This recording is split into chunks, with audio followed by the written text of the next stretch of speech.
Welcome back to The Sparker, where we help your business dreams become a reality.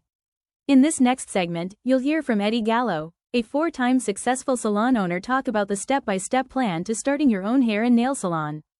To watch the latest videos from Eddie and The Sparker, please subscribe to our channel and hit the like button. Enjoy.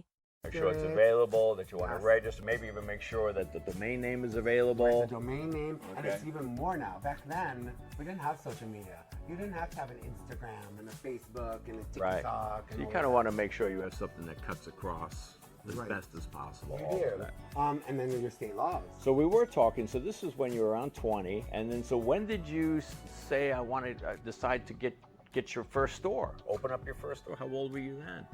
23, 24. So this was 3 short years of you really being, you know, a hairstylist. So I was in salons though without a license as a host. Okay. So I got that advantage, and then. So you decided why did you want your own store?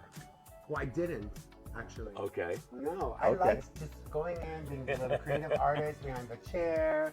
I loved where I worked before I moved, but I also didn't want to just be a hairdresser. I needed a business degree. I wanted a chemistry degree, and so I enrolled to take the classes.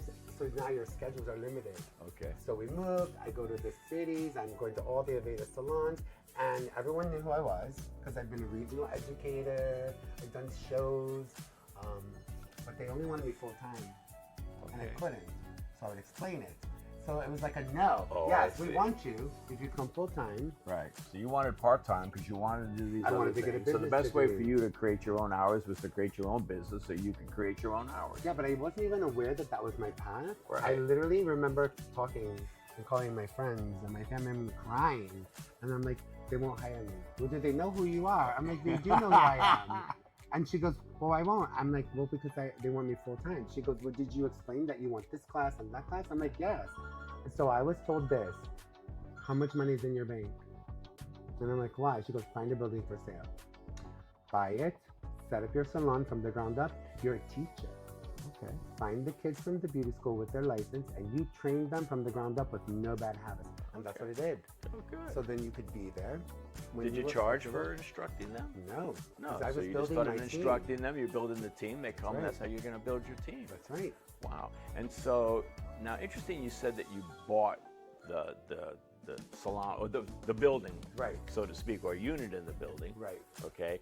Now, some people would say, well, that's sort of like getting into property investment, not Yes and no. versus just taking that money and starting the business. So what are the pros and cons on that? Why'd you do that? So back then, a hairdresser that was working in a salon on a commission base as part of their team, you were 50% commission. You would get retail bonuses, 10%. So at 50%, and as a business, and you're bringing in $100, I'm giving you 50. But the color you needed, and the shampoo, and the water, and the girl to book your appointment, there's nothing really that much left. 1%, 2%. Now, 1 or 2% of what is the difference? But if you're just starting, so I knew ahead of time that that's how the business is operating.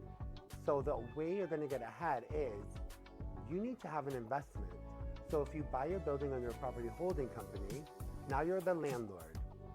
You have to register that. So with one the of your state. expenses is the rent Right. to yourself, so Right. to speak. So then you rent it to a salon owner, which just might be you. So it's like the difference of buying a home or renting a home. Right. Renting, you pissing the money away, quite frankly. Right. So in And the owning, end, you're got your something team to were show. paid. Okay. Everyone was treated well, and there's not like a huge walkaway money. Right. But in the end, you own that building, and obviously, property is just going to increase. And then you can hand the salon over when you're ready to step down to your team. Craving more of that Eddie magic, or want to learn how to open up your own cleaning service or food truck and more? Be sure to visit thesparker.com and sign up for our 7-day free trial. There is no credit card required.